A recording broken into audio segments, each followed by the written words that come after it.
Num rio primitivo no coração da África, existe a lenda de uma criatura chamada Mekele Mabombe. Como o monstro do Lago Ness, a criatura é enorme e misteriosa. Porém, não é uma serpente do mar. Esse monstro não é uma ilusão. É um dinossauro. Os exploradores se aventuraram à África, o continente obscuro, em busca dessa fera impalpável.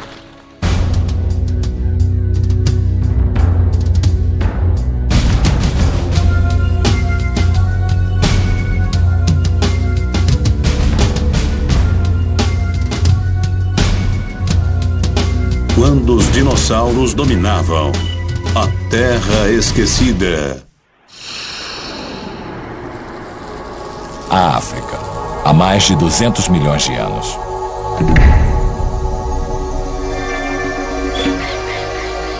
Num vasto deserto ressequido pelo sol, um minúsculo oásis dá abrigo a uma horda de criaturas pré-históricas.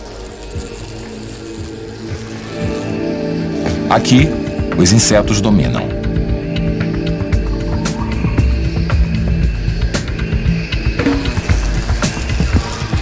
Através do olhar de uma libélula, o mundo é gigantesco.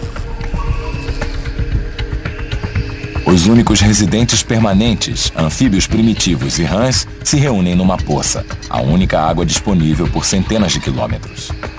A maior parte do tempo ela é um refúgio, porém, vez por outra, o terror ataca.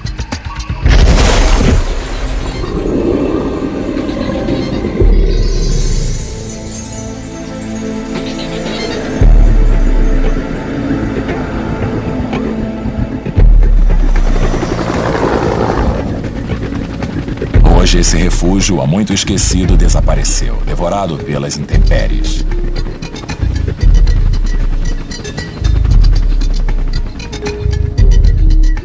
Espraiado em 550 quilômetros quadrados, esse vasto deserto é hoje conhecido como a Bacia Karoo, na África do Sul.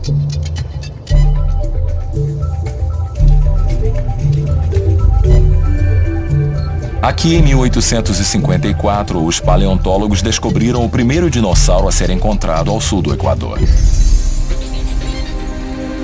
Foi também um dos mais antigos dinossauros a viver sobre a Terra. Denominado Massospondylus, os cientistas divergem sobre a data em que teria existido. As opiniões variam de 220 a 200 milhões de anos na fronteira entre o período Triássico e o período Jurássico. Com 4,5 metros de comprimento, esse herbívoro ficava de pé nas patas traseiras para se alimentar nas árvores, usando a cauda para obter equilíbrio. Embora primordialmente descoberto na Bacia Karoo, o Massospondylus não seria apenas um animal da África. Na época da sua existência, o mundo era diferente. Se você fosse um dinossauro na época primitiva, no Triássico, na África, você poderia andar até a América do Sul, caminhar até o Novo México, andar até a Escócia, atravessar a Rússia e descer até a Índia. Tudo era um só lugar.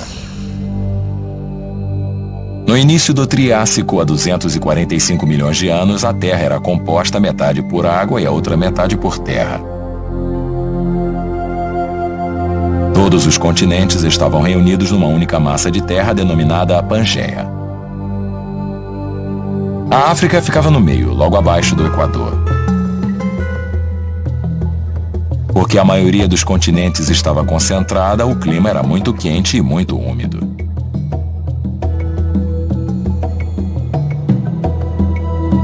A África do Sul era um deserto. Um vento tórrido soprava constantemente através de um infindável mar de areia, apagando qualquer sinal de vida.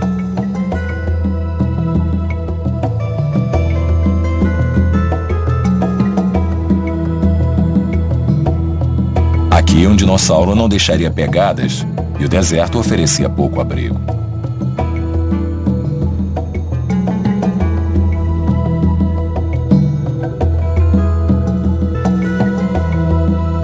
Porém, como hoje, pequenos tufos de vegetação brotavam nos charcos ocasionais.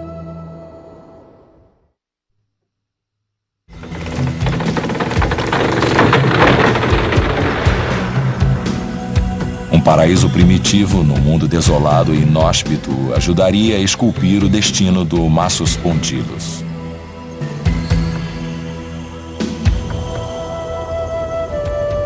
Sendo um dinossauro nômade, o Massospondylus possuía condições adequadas para longas e árduas viagens através das longas vastidões do deserto. Como um camelo, ele armazenava água em seu corpo até chegar ao próximo oásis.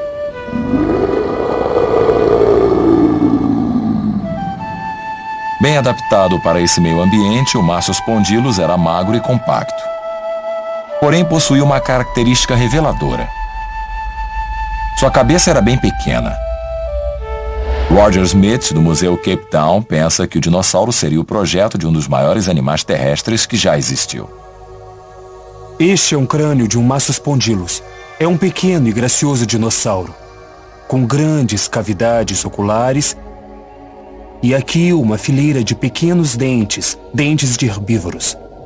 E com toda a evolução, alguns deles se tornaram menores, outros deram origem aos grandes herbívoros, os saurópodes.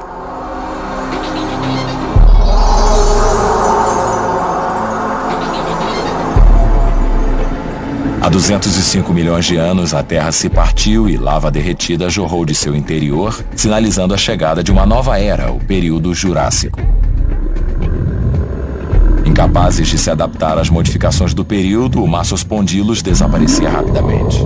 Outro dinossauro tomava seu lugar nas planícies africanas. Porém, em tamanho, esse herbívoro era um monstro.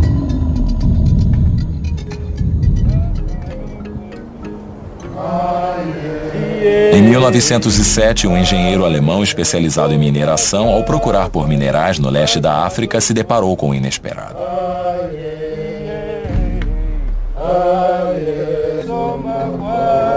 Amontoada num sítio denominado Tenda Guru, no que hoje em dia seria a Tanzânia, estaria a maior coleção de ossos de dinossauros que já surgira na África.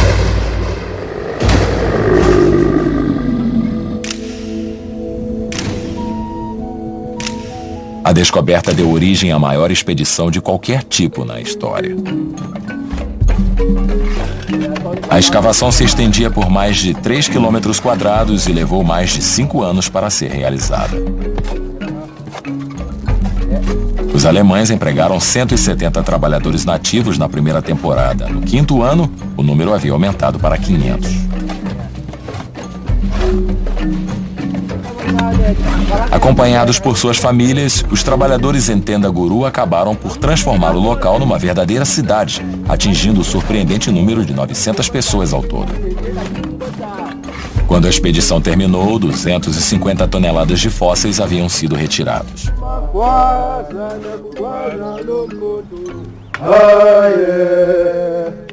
Numa fila interminável, os nativos, carregando 5.000 caixotes de ossos, serpenteavam pela selva numa árdua caminhada de 4 dias até a costa. Dali, os ossos eram embarcados para o Museu de Humboldt, em Berlim, na Alemanha.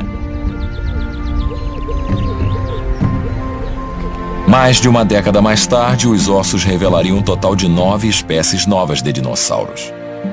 Seus esqueletos causaram sensação quando foram exibidos pela primeira vez em 1920.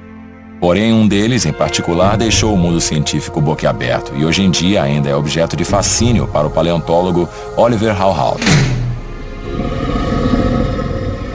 Esse dinossauro, quando foi encontrado, era o maior animal terrestre que o mundo já havia visto. Ainda hoje é o maior esqueleto completo de dinossauro já encontrado. Um dos mais altos, mais compridos e possivelmente um dos mais pesados dinossauros que já existiram na Terra, esse enorme saurópode herbívoro é denominado de lagarto de braço, brachiosauro. Reforçado por suportes nos membros e apoiado sobre pernas semelhantes a vigas, o brachiosauro lembrava uma gigantesca girafa. Ele existiu na África há 150 milhões de anos, no final do período Jurássico. O mundo em que vivia não era mais um deserto. O clima havia se modificado. Pela primeira vez, as plantas brotavam em dunas de areia alimentadas pela chegada e saída de estações. Na primavera, quando chovia, o brachiosauro se alimentava das folhas que cresciam nas florestas com botões de coníferos e de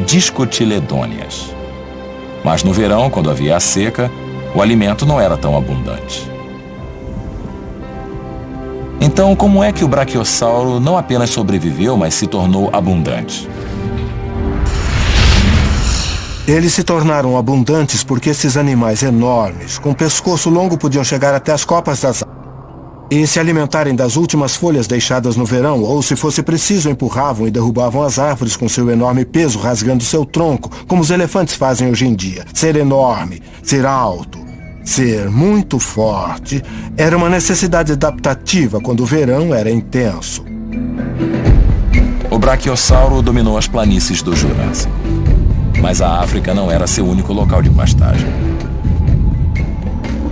Em 1877, ossos de um outro braquiossauro foram escavados a 17.500 quilômetros a oeste de Tendaguru, no deserto do Colorado. Há 150 milhões de anos, o braquiossauro era o rei do mundo. Mas algo iria acontecer e faria com que seu império desmoronasse.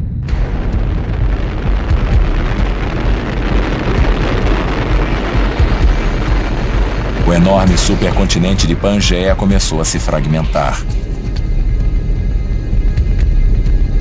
À medida que as massas territoriais ao longo do globo começaram a seguir em direções separadas, apareceram fendas nos oceanos Índico e Atlântico. Essas mudanças deram passagem ao período Cretáceo, há 140 milhões de anos. Durante o Cretáceo, a África se separou de todos os outros continentes. Se separou da Europa, da América do Norte, se separou na parte de cima da América do Sul e se tornou uma ilha de dinossauros, com suas características adaptativas próprias.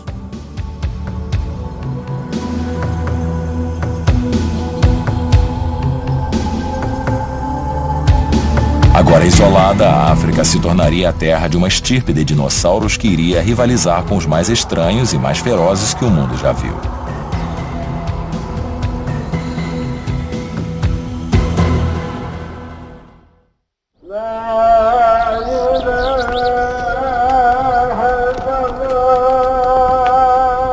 Encaixada entre a Argélia e a Líbia, na costa norte da África, está o país árabe da Tunísia.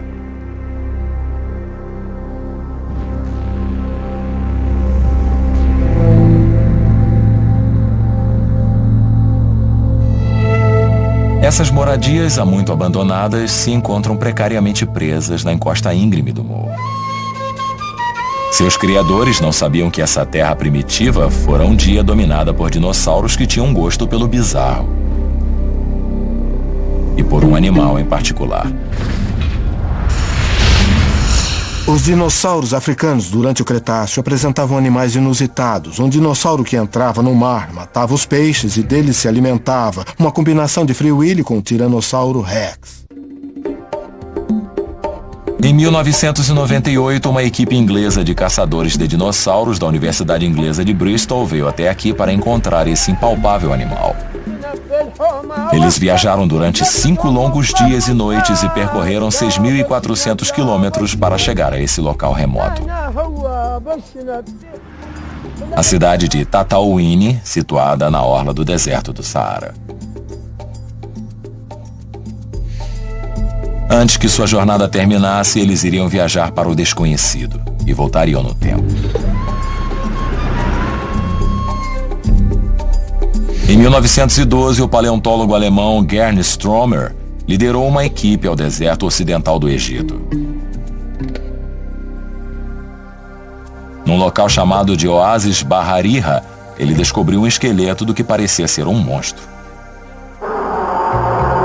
Ele o denominou espinossauro, significando lagarto com espinhos, em virtude da vela que teria mais de 1,5 metro de altura e se erguia de suas costas. Sendo um predador de 2 patas, possuía 16 metros de altura e pesava 2 toneladas. Porém, pouco mais é conhecido sobre esse gigante da África do Norte. Em 1944, durante a Segunda Guerra Mundial, um bombardeio sobre a Alemanha destruiu os poucos ossos conhecidos do espinossauro. Até hoje, ninguém mais descobriu outro. Mas a equipe da Universidade de Bristol se empenha em tal desafio. Estão vendo aquelas camadas de arenito ali? É lá que os ossos devem estar. Imagino que se todos aqueles canais tiverem ossos, um de vocês terá que voltar a pé para casa. Embora o espinossauro tenha sido encontrado no Egito, fragmentos dele surgiram por todo o norte da África. Os espinossauros podem ter sido comuns, mas seus fósseis são difíceis de serem encontrados. Mesmo assim, o organizador da expedição, Mike Benton, permanece otimista. Eu vim para a Tunísia no ano passado. Nós fomos convidados pelos paleontólogos e geólogos da Tunísia. Eles nos levaram a vários sítios de dinossauros e esse foi o mais impressionante. Normalmente escavamos ossos com uma grande quantidade de esforço, mas aqui tropeçamos neles. Estão por toda parte.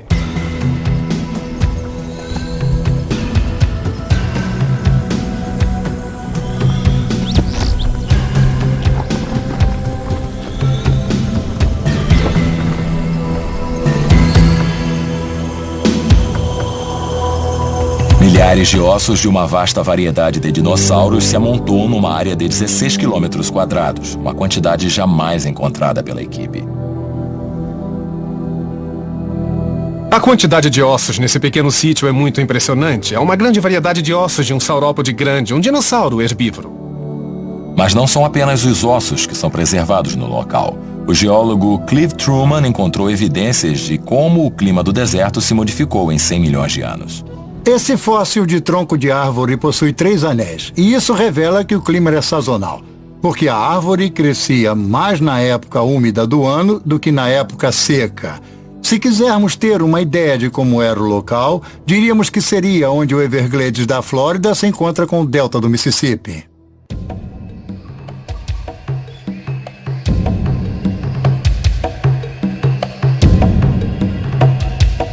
Um viajante no tempo, voltando até o período Cretáceo, não reconheceria a Tunísia. Na primavera, o delta se tornava viçoso e verde, encharcado pelas chuvas. Um rio seguia seu caminho através de uma floresta de sempre verdes.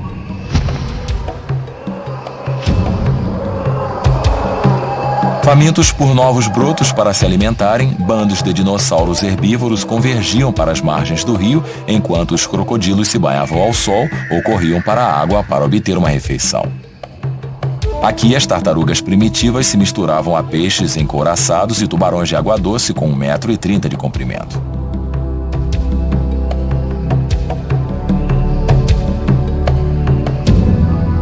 O antigo delta desapareceu há muito, mas o paleontólogo francês Henrique Buffetot acha que os resquícios de um espinossauro ainda podem permanecer aqui.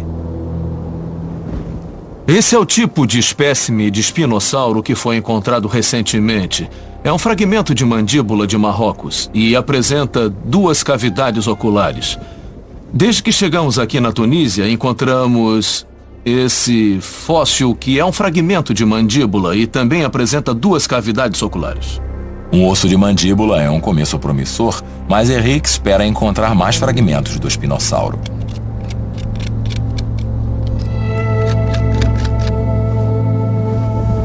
Et là, c'est un morceau de côte.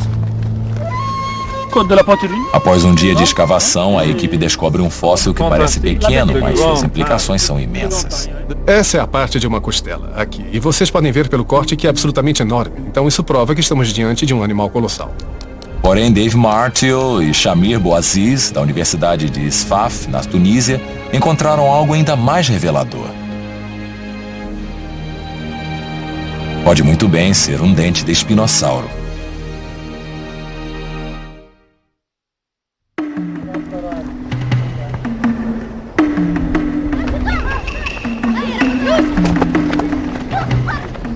No dia seguinte, na base do acampamento, a equipe se dedica a explorar a característica mais bizarra do espinossauro, a larga vela em suas costas. O espinossauro possui costas impressionantes. Eu imagino que a função disso seria essencialmente sexual. Ela era cheia de vasos sanguíneos e podia ser usada para controlar a temperatura do corpo. Como radiador, o sangue passava por Ou ela. então, passava ao por ela, contrário, isso. numa manhã fria, quando aquecia. É preciso lembrar que animais com velas viviam lado a lado com outros que não possuíam velas. A vela podia possuir uma cor forte para atrair um parceiro, ou agir como um painel de aquecimento solar para aquecê-lo, ou como um radiador para resfriá-lo. Ou talvez armazenasse gordura quando a comida estava escassa, como a corcova de um camelo.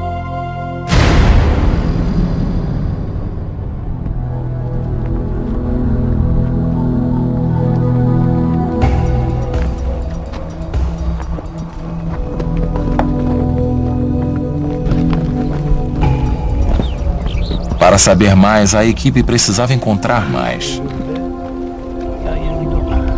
A descoberta de mais dentes de espinossauros nos sugere que as coisas estão começando a se encaixar. Alguns dos dentes que encontramos aqui se encaixam perfeitamente nessa mandíbula, e o interessante é que são diferentes daqueles dinossauros carnívoros. Eles não são feitos para cortar carne. Na verdade, são redondos e cônicos, e eles parecem mais dentes de crocodilos. Esses dentes perfurantes em forma de cone sugerem que, como os crocodilos, o espinossauro tinha uma preferência por presas aquáticas grandes. E pegar um peixe escorregadio com uma boca cheia de adagas era uma pesca fácil.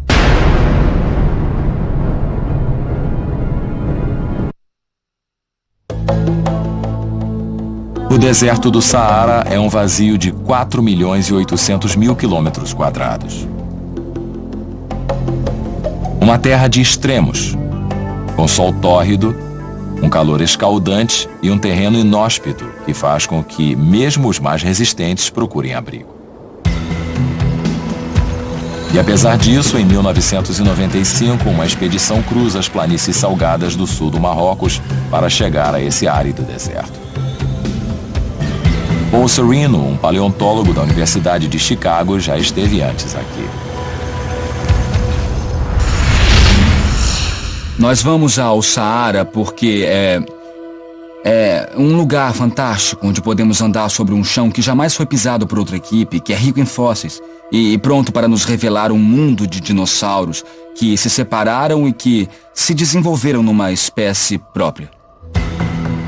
Paul levou quase um ano para organizar sua jornada e 4 semanas para finalmente chegar ao local. E como outros anteriores a ele também está atrás do espinossauro. Com uma equipe de pesquisa geológica do sul do Marrocos, a equipe chega à sua primeira estação de parada, um local chamado Anoual, nas Montanhas Atlas.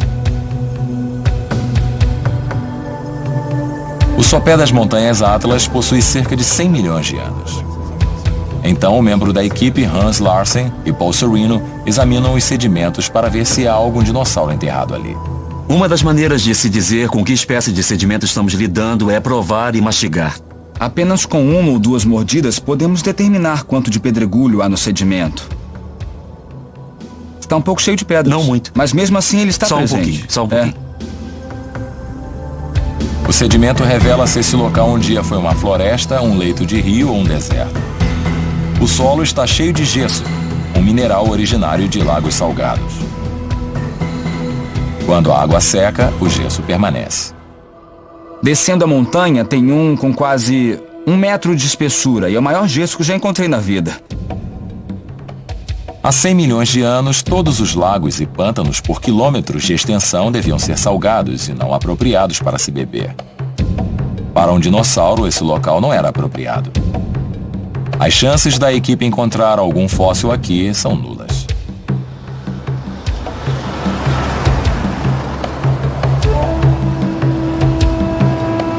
Em seguida, eles resolvem ir para uma região ao sul de Marrocos, chamada Kemkem.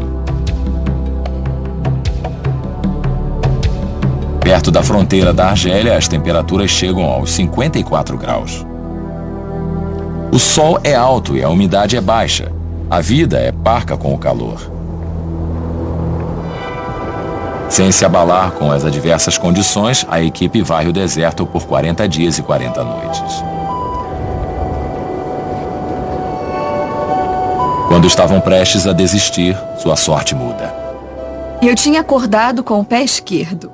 Uma das minhas botas tinha ficado encharcada. Então abrimos o caminhão e estava na hora de irmos à busca. Resolvi caminhar com uma bota e com uma sandália. E falei pro Jeff: olha, encontro você no caminhão. Eu vou pelo caminho mais longo, porque é mais fácil para descer. Gabriele não voltou pro almoço no horário e ficamos muito preocupados.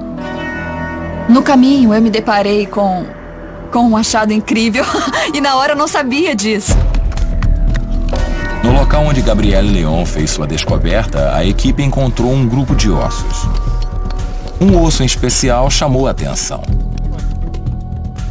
Com uma altura de mais de 1 metro, parecia a ponta da vela de um espinossauro.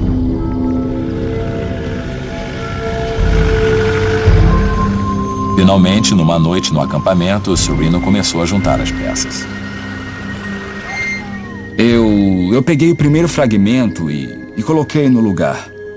À medida que as horas passavam, os meus olhos não acreditavam no que estava sendo montado diante de mim. Um especialista experiente na reconstrução de dinossauros, Sereno levou um choque. O osso não pertencia ao espinossauro. Era a escápula de um dinossauro totalmente novo. Ou o batizou de Deltadromeus, significando corredor do delta. Um predador de 11,5 metros com braços curtos e pernas longas, equipado para correr mais que suas presas em alta velocidade.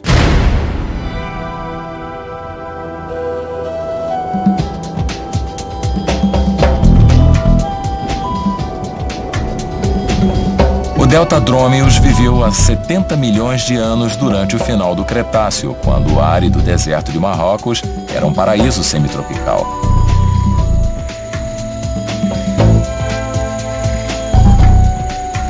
Aqui a floresta pulsava repleta de vida, enquanto altas árvores se enfileiravam às margens do rio, atraindo bandos de famintos herbívoros.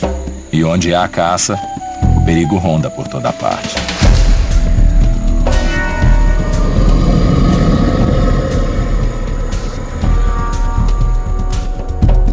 Parece que o Deltadromeus não era o único carnívoro que caçava por aqui.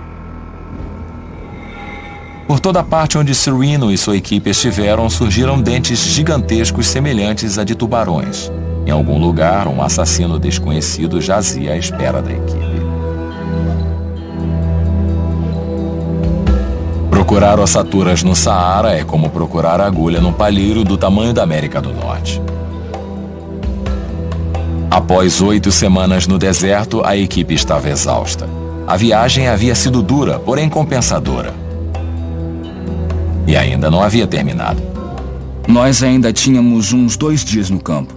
Nos mudamos para uma das últimas áreas de busca. E dessa vez fui eu que tive sorte. Foi totalmente imprevisível. Eu vi uma região de afloramento. Eu fui até ela e vi diante de mim uma pilha de ossos. De fragmentos. Empoleirada precariamente na beira de um afloramento íngreme, a equipe começou a escavar a descoberta feita por acaso por Sereno. Olhem só para esses dentes. Eles são incríveis. 1, 2, 3. Esse dente é de substituição. 4, 5, 6, 7, 8, 9, 10, 11. Não poderia ter mais do que 14. Temos uma mandíbula inteira.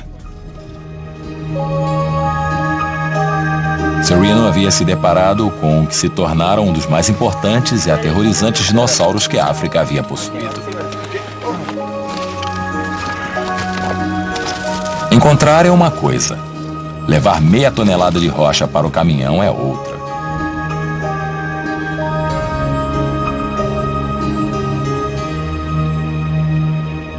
Porém, o esforço valeu a pena. Em 1996, Paul Sereno introduziu ao mundo sua nova descoberta.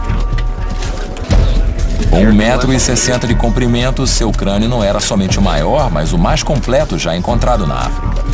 Ele pertencia ao Carcharodontosauro, significando réptil de dentes afiados. Com 16 metros de tendões em 2 poderosas patas traseiras, ele era imbatível em aceleração e em velocidade. Sua arma de escolha era sua enorme mandíbula.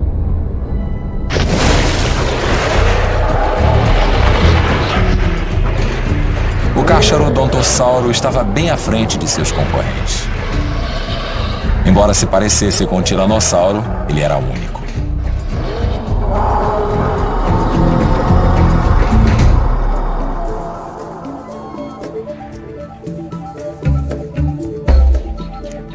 A África demonstra como a evolução não produz e não pode continuar produzindo as mesmas formas quando são isoladas com o tempo.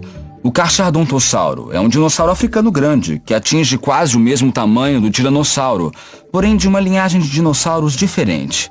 É um exemplo do isolamento na evolução. E esse isolamento iria se tornar absoluto à medida que os dinossauros da África se separam uns dos outros, assim como dos do resto do mundo. Com o tempo, isso iria criar uma coleção de animais diferente de quaisquer outros do mundo.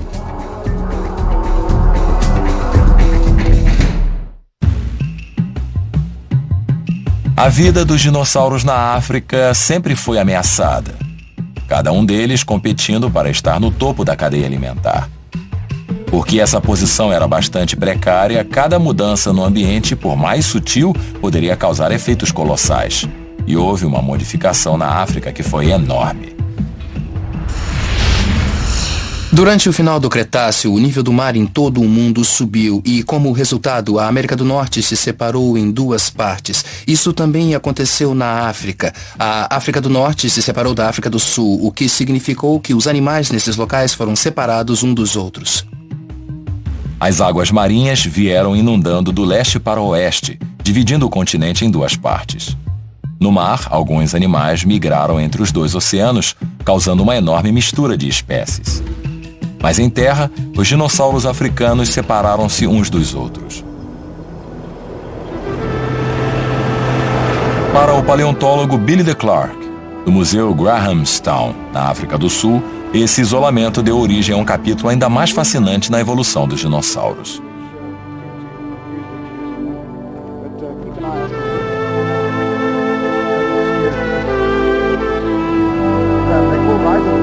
Na região mais ao sul da África do Sul existe uma formação de 1.600 km² denominada Formação Kirkwood.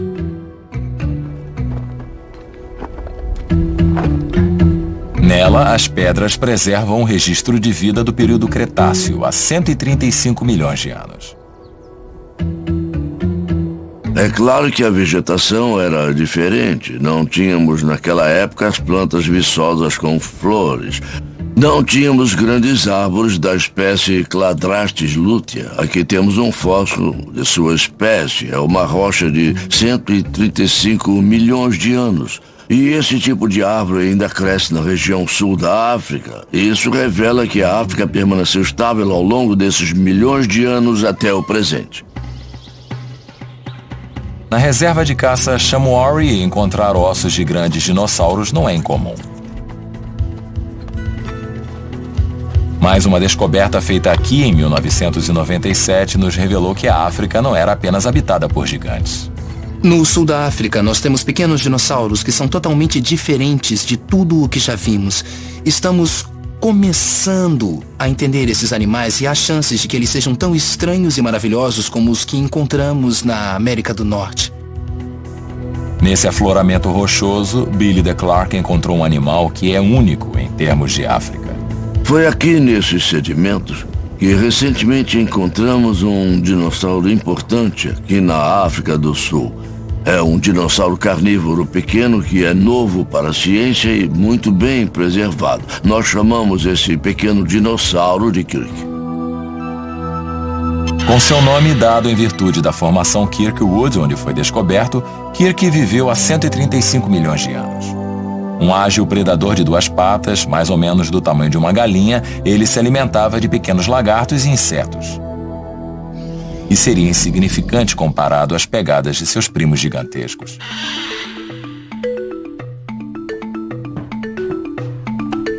Na era dos titãs, a sobrevivência poderia ser difícil para um dinossauro do tamanho de Kirk. Porém, Billy de Clark pensa que ser o maior nem sempre é ser o melhor. Para Kirk, a vida no chão da floresta era um banquete.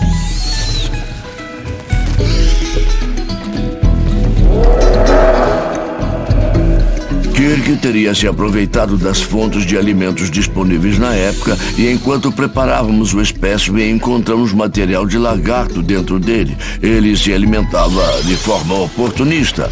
Podia comer carniça, devia estar satisfeito com a quantidade de alimentos, não precisava se tornar um dinossauro muito grande. Dois dinossauros de dois mundos diferentes presos em isolamento. Porque animais como Kirk eram tão pequenos enquanto outros como o Carcharodontossauro eram tão grandes permanece desconhecido. A ilha de Madagascar é a terra que o tempo esqueceu. uma ilha de animais estranhos. Aqui o que é comum com frequência é excêntrico. Esses animais e plantas são provas vivas de que em isolamento tudo pode acontecer. As ilhas com frequência são refúgios, são parques de caça da natureza. Se quisermos voltar 30 milhões de anos para saber a respeito da história humana, devemos voltar à ilha de Madagascar, porque lá há macacos primitivos chamados lêmures que não existem mais em outros locais. Mas essa ilha serviu para isolar os lêmures de qualquer novo predador. Como os lêmures, a maioria dos animais que vivem em Madagascar não é encontrada em qualquer outro lugar do mundo. Em 1996, uma equipe de cientistas veio para cá esperando que há 75 milhões de anos, os dinossauros de Madagascar também fossem únicos. Junto com o líder da equipe, David Krause, da Universidade Estadual de Nova York, estão Kathy Forrester, uma especialista em aves pré-históricas, e o paleontólogo Scott Sampson. O que os atraiu a Madagascar foi sua história geológica singular. Antes de se tornar uma ilha, ela estava encaixada entre 3 continentes.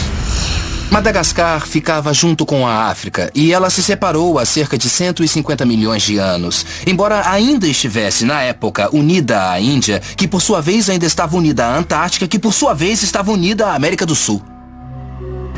Mais tarde, no Cretáceo, 80 milhões de anos passados, a Índia se separou de Madagascar. Então, pela primeira vez, Madagascar ficou isolada e todos os animais e plantas da ilha também ficaram isolados. Hoje ela está a 480 quilômetros da costa sudoeste da África. Sendo a 4ª maior ilha do mundo, ela possui uma área maior do que os estados da Califórnia e de Washington juntos. A equipe está no canto noroeste da ilha, perto da cidade de Majunga. As chances de encontrar ossos de dinossauro são grandes. O terreno aqui se encontra repleto de fósseis. E Scott Sampson já fez uma descoberta. De alguma forma isso é muito bom, porque temos vários ossos juntos aparecendo na montanha. Há muito poucos ossos descendo a montanha, então isso significa que não chegamos tarde demais. Esse esqueleto provavelmente está no morro e não está na descida do morro. E como podem notar, não há muito pó sobre os ossos aqui, então podemos pegar nossas pás e picaretas e descobrir onde realmente há um dinossauro enterrado nessa montanha. Em pouco tempo, a equipe segue por vários sítios promissores e começa a descobrir ossos grandes. Mas esses 2 pequenos fragmentos encontrados por Kathy Forrester podem vir a ser o achado mais significativo do dia. Nós achamos que podemos ter a asa de uma ave, possivelmente a ave inteira, não temos certeza. Vamos levar isso para o laboratório e esperar para ver o que nos dizem. Fósseis de antigas aves são extremamente raros e quase não se tem notícias deles no hemisfério sul. O primeiro e o mais famoso foi descoberto no sul da Alemanha em 1861. Chamado Archaeopteryx, significando asa antiga, ele era metade dinossauro e metade ave. O exemplo mais antigo de um animal com asa de penas era um fóssil captado durante a evolução. Desde meados do último século, quando o primeiro Archaeopteryx foi descrito, ele vinha ocupando essa posição única de ser a mais antiga e a mais primitiva ave. Em anos mais recentes, houve uma série de descobertas, inclusive a que fizemos em Madagascar, que desafia a posição do Archaeopteryx. E agora estamos começando a lançar uma luz sobre essa área muito pouco conhecida, essa área tão importante da história evolutiva. Em 1998, Kathy Forrester finalmente conseguiu montar sua ave primitiva. Chamada de Haonavis, significando ave ameaçadora, ela viveu há 70 milhões de anos durante o fim do Cretáceo, sendo um pequeno predador do tamanho de um corvo, com uma longa cauda de réptil e um crânio provido de afiados dentes em serra. Descobrimos que possuía uma cauda bastante longa, o que é bem inusitado. Então preparamos as 2 patas e descobrimos na ponta da pata esquerda esse belo pé. No final do pé havia uma garra grande em forma de esporão idêntica à de um dinossauro, como a do famoso Velociraptor do filme Parque dos Dinossauros. Acho que provavelmente era um ótimo predador e posso até imaginar que ele voasse sobre pequenos animais, caçando-os com essas grandes garras assassinas e agarrando talvez pequenos mamíferos, peixes, lagartos, qualquer animal pequeno que encontrasse. Provavelmente era um pequeno predador muito feroz. Raunaves era uma ave. Mas quem seriam seus ancestrais? A teoria de que as aves tenham se desenvolvido a partir dos dinossauros foi debatida com ardor por mais de um século. Se o Raunaves podia voar, poderia ser o elo perdido. Eu acho que se encaixa perfeitamente como o elo perdido. E do que mais precisaríamos? Temos essa ave com uma longa cauda e uma grande garra de raptor, como a do Velociraptor, e várias outras características que a colocam lado a lado com o Archaeopteryx. Me parece que seja um elo bastante forte entre os dinossauros e as aves.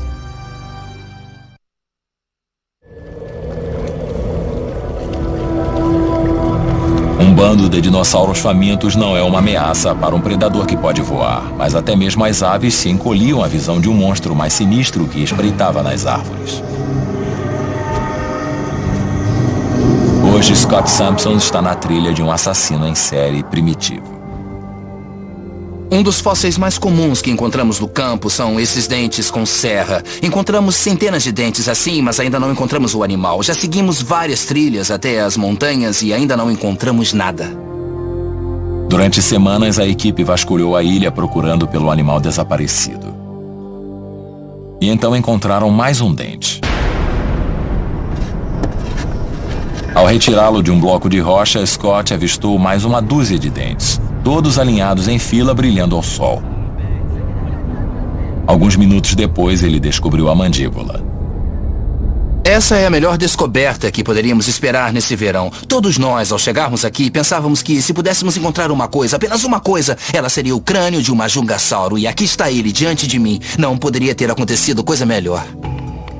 Em virtude de fragmentos de um dinossauro chamado majungassauro terem sido encontrados aqui antes, Scott achou que seria o mesmo animal.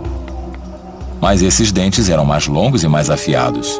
A equipe havia encontrado um animal totalmente novo. Eles o denominaram de Majungatolus, o carnívoro de duas patas. Com 10 metros de comprimento, ele aterrorizava Madagascar há 70 milhões de anos. Mas sua característica mais intrigante era seu crânio.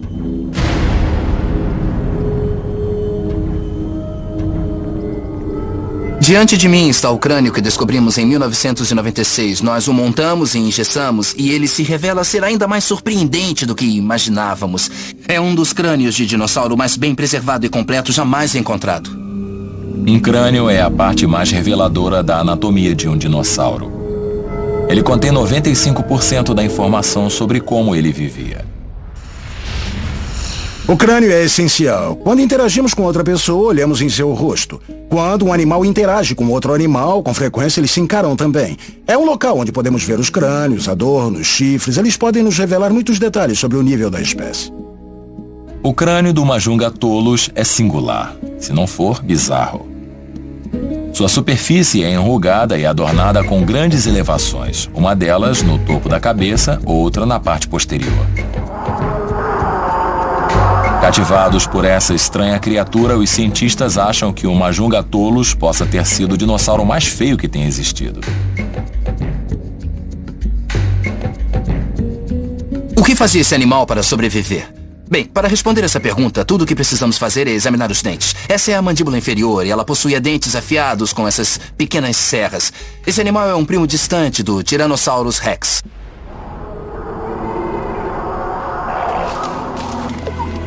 E, sem dúvida, ele era carnívoro, se alimentava de carne. E o que ele comia? Provavelmente ele comia aqueles saurópodes de pescoço longo que corriam por Madagascar durante aquele período. Na verdade, não encontramos nenhuma prova de um animal maior do que esse em Madagascar durante o final do Cretáceo. E as chances de que esse animal fosse o chefão, o grande predador da época, nenhum outro podia vencê-lo.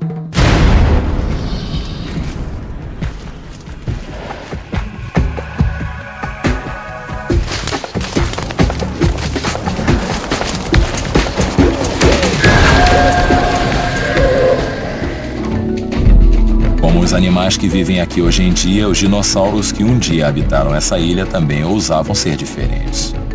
Madagascar permanece tão intrigante quanto a África, a terra de onde é originária. A África é um continente muito exótico, é um continente obscuro. Da Tunísia, nas costas do Mediterrâneo, ao sul, no Cabo da Boa Esperança, na África do Sul, esse continente é vasto e diversificado.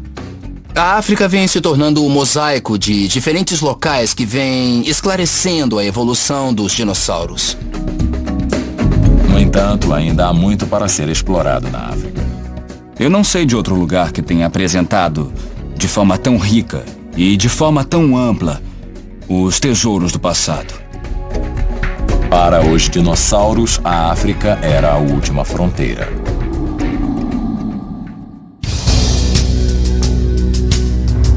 Versão brasileira Herda Peixes.